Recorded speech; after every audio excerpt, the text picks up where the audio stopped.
Have you ever wondered why some people seem to attract wealth like a magnet, while others struggle just to pay their monthly rent? Is it just luck? Or is there a hidden blueprint that the world's most successful billionaires have been using for over a century?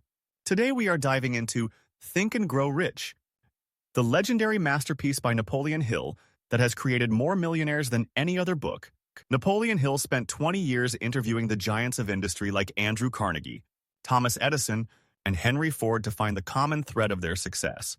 He discovered that wealth isn't a result of hard work alone, but rather a specific mindset that can be cultivated by anyone willing to learn. Think of this as a manual for your brain, a guide to rewiring your thoughts so that you stop chasing money and start attracting it. But before we get into the heavy stuff, let's look at a story that illustrates the most common reason why people fail to reach their dreams.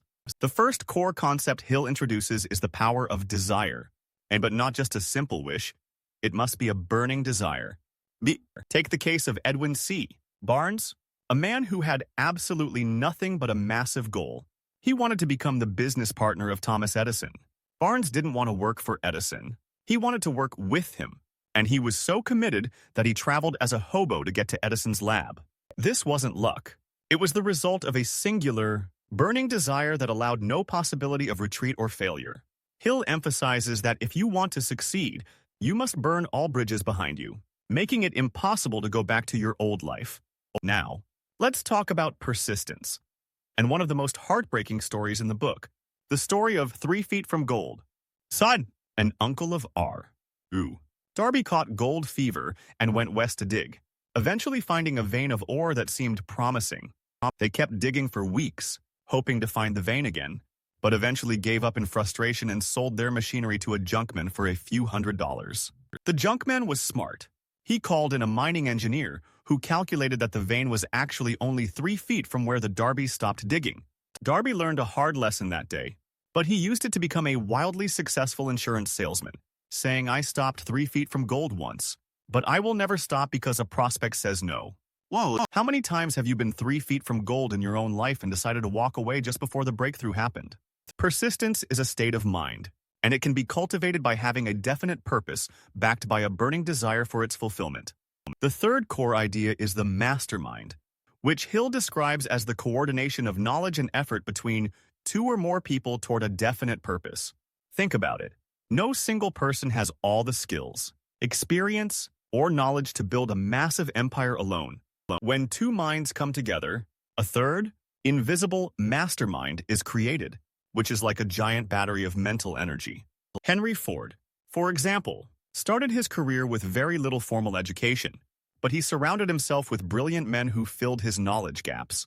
By leveraging the brains of others, Ford was able to overcome his personal limitations and build one of the greatest companies in history. If you are the smartest person in the room, you are in the wrong room. You need to find people who challenge you and push you higher. This leads us to the concept of autosuggestion, which is the bridge between the conscious and the subconscious mind. Your subconscious mind is like a fertile garden. If you don't intentionally plant seeds of success, the weeds of failure will grow automatically. Napoleon Hill suggests writing down a clear statement of how much money you want and exactly what you will give in exchange for it. Read this statement aloud twice a day, with emotion and faith, until you can actually see and feel yourself in possession of the money. This might sound like woo-woo magic, but it is actually a psychological technique to program your reticular activating system to look for opportunities. When you truly believe you will achieve your goal, your brain starts noticing resources, people, and ideas that were invisible to you before. Think about Jim Carrey, who wrote himself a check for $10 million for acting services rendered years before he actually became famous. He carried that check in his wallet until it was tattered, and eventually, he earned exactly that amount for his role in Dumb and Dumber. The power of the mind is the only thing we have absolute control over, yet most people let their minds run wild with fear and doubt. Hill warns us about the 6 ghosts of fear, including the fear of poverty, criticism, and ill health, which act as anchors holding us back. The fear of criticism is particularly deadly because it stops us from sharing our ideas or starting that new business for fear of what they might say. But remember, those who criticize you are usually the ones who are too afraid to even step onto the field of play themselves. To overcome these fears, You must replace them with a positive mental attitude and a refusal to accept defeat as anything other than a lesson. Every failure carries with it the seed of an equivalent benefit, provided you are willing to look for it and nurture it. Think of the great inventors who failed thousands of times before succeeding. They didn't see failure. They saw data points. Napoleon Hill's book isn't just about money. It's about a philosophy of living that empowers you to take charge of your destiny. He concludes that whatever the mind of man can conceive and believe, it can achieve, which is a bold statement that has been proven true time and again. As we wrap up this deep dive, I want to ask you, what is the one burning desire that you've been too afraid to voice out loud? Are you going to be the person who quits 3 feet from gold, or the one who hires the engineer and pushes through to the jackpot? The secrets in this book are only powerful if you actually apply them. Reading is the first step, but action is the bridge to reality. Start today by writing down your definite major purpose and finding your mastermind group, even if it's just one other person. If you found this summary helpful, please like and subscribe so we can continue exploring the world's most transformative books together. Leave a comment below with your definite major purpose. Let's start building that mastermind energy right here in the comments section. Until next time, keep thinking, keep growing, and most importantly, keep believing in the incredible power of your own mind. Let's consider the concept of specialized knowledge, which Hill argues is much more valuable than general knowledge in the quest for wealth. Many people believe that knowledge is power, but Hill corrects this by saying knowledge is only potential power until it is organized into a plan. Think about the specialized surgeons or high-end tech architects who earn far more than those who know a little bit about everything. You don't need to know everything, but you do need to know where to find the information you need and how to apply it to your goal. Another crucial chapter discusses the imagination, which Hill calls the workshop of the mind where all plans are created. There are 2 types: synthetic imagination, which rearranges old ideas, and creative imagination, which receives direct inspiration from the infinite. When you stimulate your creative imagination through deep focus and desire, you tap into ideas that can change the entire world. Hill also talks about organized planning, reminding us that no one ever achieves greatness without a practical, written plan of action. If your first plan fails, don't give up on the goal. Simply replace the failed plan with a new one and keep moving forward. Defeat is just a signal that your plan wasn't sound.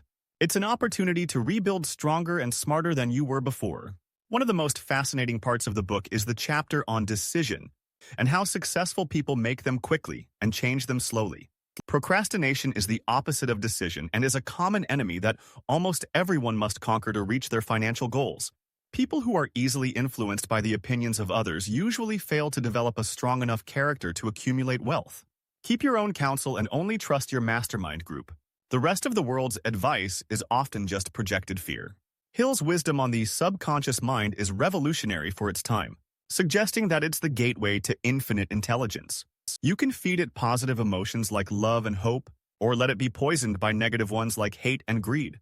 The book even touches on the brain as a broadcasting and receiving station for thought, similar to how a radio works. When you are in a state of high vibration, you tune in to the thoughts and ideas of other successful people around you. And finally, the 6th sense is described as the peak of the philosophy, where you receive warnings or inspiration seemingly from nowhere. This is only accessible after you have mastered the previous 12 principles and cleared your mind of fear and worry. Think of the Think and Grow Rich philosophy as a lifestyle of excellence rather than a quick scheme to get rich. As Hill says, the ladder of success is never crowded at the top, because so few are willing to do the internal work required. Are you willing to do what 99% of people won't do so that you can live like the 1%? This journey starts with a single thought, a single decision, and the courage to act on it without delay.